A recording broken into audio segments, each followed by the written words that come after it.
Good morning. I've got a spider here in our video. He's right in there. And it's early, so sometimes it looks a little foggy out here. But I'm hoping that we can get through a lot of this final chapter in the book. Chapter 30 says 70% of all our worries.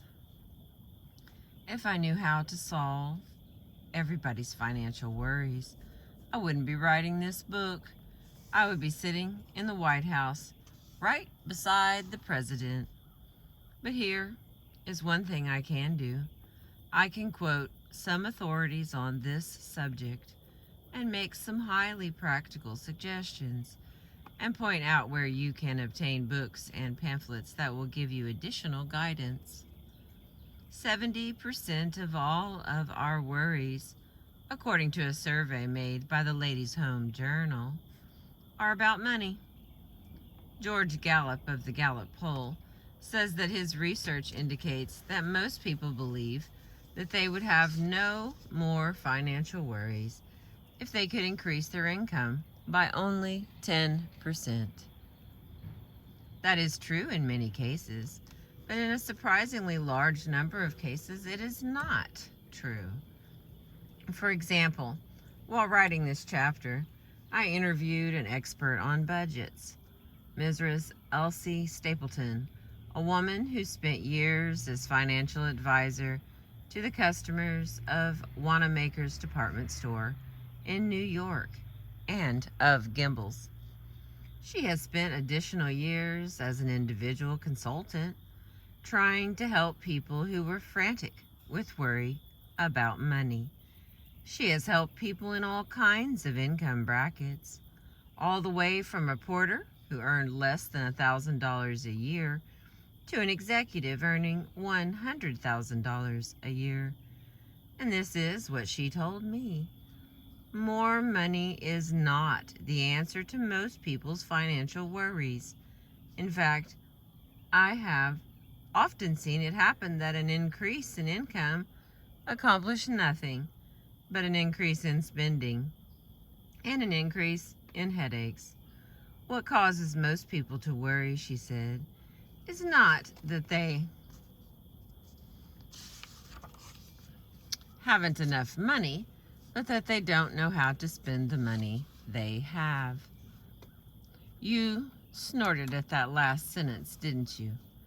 Well, before you snort again, please remember that Mrs. Stapleton did not say that was true of all people. She said most people. She didn't mean you. She meant your sisters and your cousins, whom you reckon by the dozens. A lot of readers are going to say, I wish this guy Carnegie had my bills to meet, my obligations to keep, on my weekly salary. If he did, I'll bet he would change his tune. Well, I have had my excuse me. Well, I have had my financial troubles. I have worked 10 hours a day at hard physical labor in the cornfields and hay barns of Missouri. Worked until my one supreme wish was to be free from the aching pains of utter physical exhaustion. That's interesting. I was paid for that grueling work not $1 an hour, nor 50 cents, nor even 10 cents. I was paid 5 cents an hour for a 10-hour day.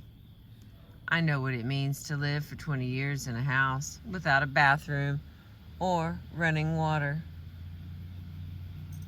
I know what it means to sleep in bedrooms where the temperature is 15 degrees below zero. I know what it means to walk miles to save a nickel car fare and have holes in the bottom of my shoes and patches on the seat of my pants. I know what it means to order the cheapest dish on a restaurant menu and to sleep with my trousers under the mattress because I couldn't afford to have them pressed by a tailor. Yet, even during those times, I usually managed to save a few dimes and quarters out of my income because I was afraid not to. As a result of this experience, I realized that if you and I long to avoid debt and financial worries, then we have to do what a business firm does. We have to have a plan for spending our money and spend according to that plan. But most of us don't do that. For example, my good friend Leon Shimkin, general manager of the firm that publishes this book, pointed out to me a curious blindness that many people have in regard to their money. He told me about a bookkeeper he knows, a man who is a wizard at figures when working for his firm. When it comes to handling his personal finances, well, if this man gets paid on Friday noon, let us say, he will walk down the street, see an overcoat in a store window that strikes his fancy, and buy it, never giving a thought to the fact that rent, electric lights, and all kinds of fixed charges have to come out of that pay envelope sooner or later. No, he has the cash in his pocket, and that's all that counts. Yet this man knows that if the company he works for conducted its business in such a slap-happy manner, it would end up in bankruptcy. Here's something to consider. Where your money is concerned, you're in business for yourself, and it is literally your business what you do with your money. But what are the principles of managing our money?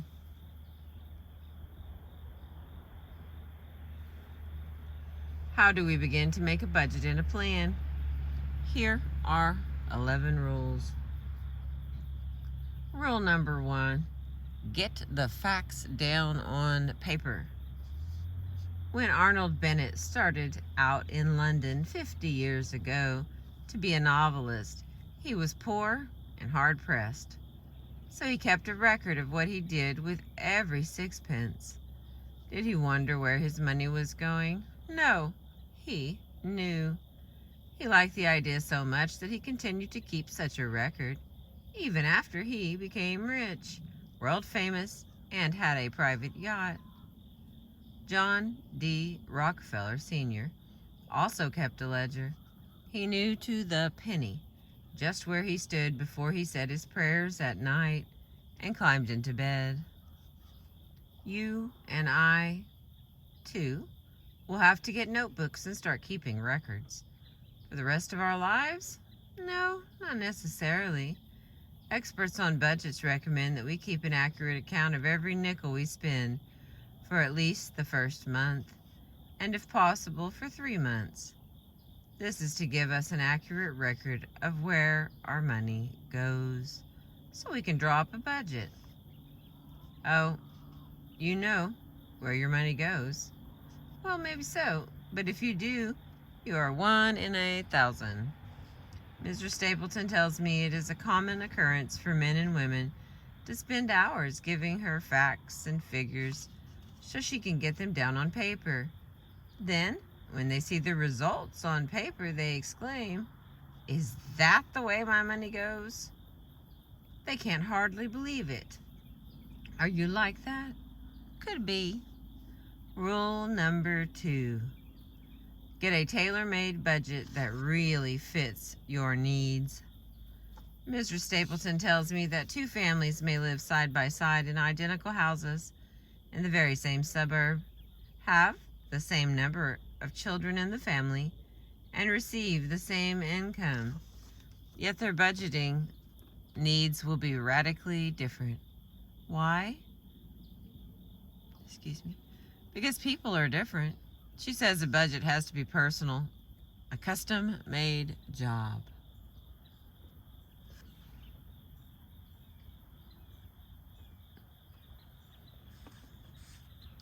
The idea of a budget is not to wring all the joy out of life.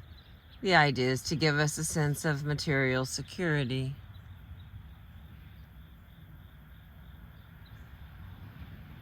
Which in many cases means emotional security and freedom from worry.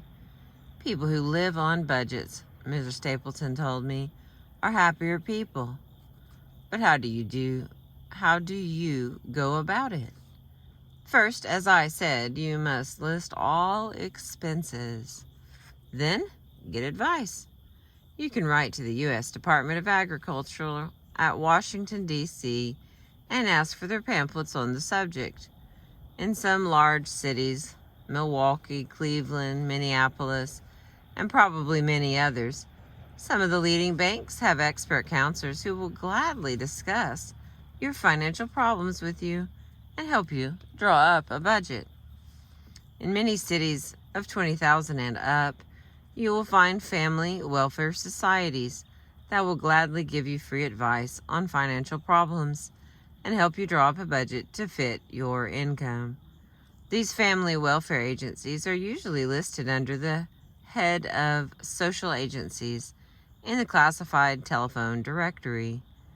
A telephone call to the mayor's office, the Red Cross, or the community fund will probably help you locate the family welfare agencies in your city. One of the best booklets I have seen on this subject is called Money Management for the Family, and is published by the Household Finance Corporation, a small loan company that has branches in 25 states and in Canada. This company, by the way, puts out an entire set of booklets on such basic budgeting problems as rent, food, clothing, health, home furnishings, and many other subjects. If you live near a branch office of this company, you can drop in and get the booklets free. If not, you can send 5 cents each to cover mailing costs. To the headquarters of the Household Finance Corporation at 919 North Michigan Avenue, Chicago, Illinois. I have examined these pamphlets. They are excellent. I asked Miss Stapleton, what would you do if you lived in a small town or on a farm and wanted personal advice on drawing up a budget? She answered, I would write to the biggest metropolitan paper published in my territory. I would ask that paper where I could get personal guidance in drawing up a budget. And I would travel all day, if I had to get that advice.